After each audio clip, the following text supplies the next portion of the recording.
Hey everybody, I'm Katallina, and today we're talking about episode 3 of Konosuba season 3. At the end of last week's episode, Kazuma got yoinked away to the castle by a teleportation spell when the princess grabbed his hand. This week we find him staying there with her, only things are not quite what we might have expected. I'm sure some of us thought there might be some danger to Kazuma or that he might end up in some serious trouble, but for the most part he seems to be enjoying himself and having a good time. There was an interesting part at the beginning of the episode where he was telling a rather potentially lewd story about darkness, and a knight did point a sword at him, but as we see the episode progress, we reach a point where Princess Iris actually refers to him as brother, and Kazuma seems to be over the moon about this. I think in part it's that although we found the princess kind of annoying last week, she seems really cute this week, and I think that Kazuma sees and realizes this, and I think that despite him being Kazuma and having his own flaws, he does recognize that there is some level of responsibility toward the fact that he gets to be around this princess. But let's be real here, Kazuma is Kazuma, and hanging out with him is going to have a certain level of consequence toward the princess's behavior and is going to leave an impression on her. And I can certainly understand why anyone at the castle would be kind of concerned about that. On the whole, their interactions are cute and wholesome.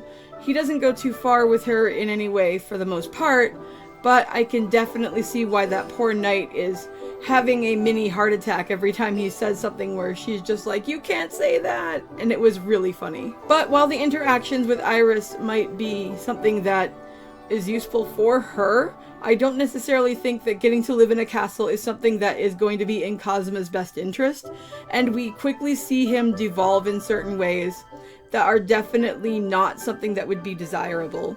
One of my favorite parts of the episode is actually these two sequences that are about a week apart, where he actually has this butler. He claps his hands and the butler comes in, and we know the guy's name is not Sebastian, but he's calling him Sebastian every time. And the fact that he's still doing that after a week is both disheartening and hilarious. There's also this sequence where this maid has been coming in to change the sheets, and the second go around of mornings where we see him waking up and this is going on, he's actually plotting and scheming how he is going to say dirty, lewd, degenerate things to her when she comes in. Except when he opens the door, thinking he's going to get to do that, that is not who is on the other side. It is Darkness, Aqua, and Megumin, who have been worried sick about him and who are ticked off that he took off, did nothing to communicate with them, and in Aqua's case, is pissed off because he's been living in a castle without her. Hey, she's Aqua. Can't blame her for being who she is. I thought it was super cute that Darkness points out that Megumin was genuinely worried, and Megumin's like, no. But of course, we all know that she totally was. I also super like the fact that as Kazuma is doing all this really gross pervy stuff toward the maid, it's Darkness who actually opens the door, and Darkness makes him finish what he was going to say. And Kazuma's face is the color of a tomato, and rightfully so. Castle life and Kazuma do not go together. Princess Iris realizes that his friends have come to collect him, and Darkness explains that there are people in Axel who miss him and who want him back and who are worried about him and stuff like that. So the princess agrees that he will be able to go back home, but she wants to host a banquet for him, which all seems well and fine. They've had a good time together. They played some chess. They played with a toy that got spun through the air, stuff like that. It was pretty cool. And it was really funny with the chess part because when they're playing the first round, Iris wins and Kazuma flips out and is like, we should play more. And then when he finally does get a win in and she's like, hey, what the heck? He actually tries to like accuse her of being whiny and stuff when it's actually him who was doing that earlier, and he's older than her, so that's really awkward, but it was still fun to watch. As for the banquet, we get to that, and the banquet, instead of focusing on Kazuma, ends up focusing on a bunch of the male nobles, noting that Darkness, or La Latina, is there, and all trying to win her over and get her to like them and that sort of thing. With one of them actually arguing that only the prince of the land would be worthy of her.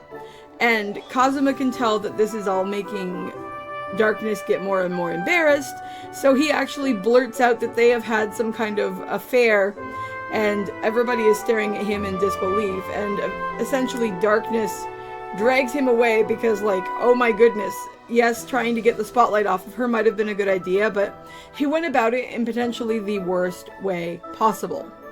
But of course, being Kazuma, what he's really upset about is the fact that this banquet, which was designed hypothetically for him, has been hijacked by something else, and he is not the center of attention.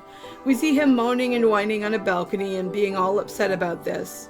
And then he ends up being approached by Iris, and they go outside and sit on a bench together. And she's all telling him about how much she feels that him visiting has helped her and that she hopes he'll come back. And she actually expresses to him her interest and her dream of eventually getting to find a class she is good at and go out and actually have some adventures.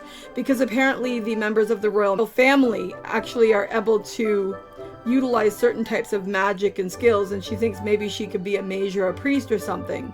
I thought that was really cute because while she can't be whatever Kazuma is for obvious reasons because he's like a hodgepodge of stuff, his influence and his tales of adventure have inspired her to want to actually go on adventures of her own. We then hear her talk about the concept of this noble thief who has been actually taking things away from corrupt nobles. And suddenly Kazuma gets an idea. And y'all know when Kazuma gets an idea, something is about to go weird. Kazuma frantically races inside and proclaims to everyone that he is going to catch this noble thief. Because regardless of the thief's intent, the thief goes against the concept of justice, and Kazuma cannot let that stand. Of course, Kazuma really doesn't care about justice or thieves or nobles, be they straight or corrupt. What Kazuma cares about is trying to find a way to guarantee that he gets to stay inside of the castle. And as they hear about this, Megumin and Aqua are totally down for that. Darkness is kind of staring at everyone in disbelief, but then everything gets turned on its head because the knight, who keeps intervening and trying to get Kazuma to not do stupid things, goes, okay, sure, we can do that. And she then tells them that they will be staying with the noble whose home they blew up at the start of season 2, the guy who hates their guts and who tried to get Kazuma executed, and our story ends with them standing at the gates to his manor. So that is going to be a fun and interesting twist. I wonder whether he will come up with any schemes to try and screw with our heroes again. I wonder if he will be trying to put moves on Darkness. I wonder who this thief is. Is it someone we know or is it a new character? Will we even find them? And will Kazuma be successful in his quest, or will something change along the way, shifting the focus and intent as we move forward? There is so much potential here, and I'm super excited to see where they will actually go with that. Anyway, let me know what you guys liked in the episode and what you thought was fun. Was there any character you thought had an interesting breakout moment? Was there anything that you were curious about and wanted to actually see more of? I'd love to know, so leave a comment and let me know. I'll talk to you guys in the next video. Bye!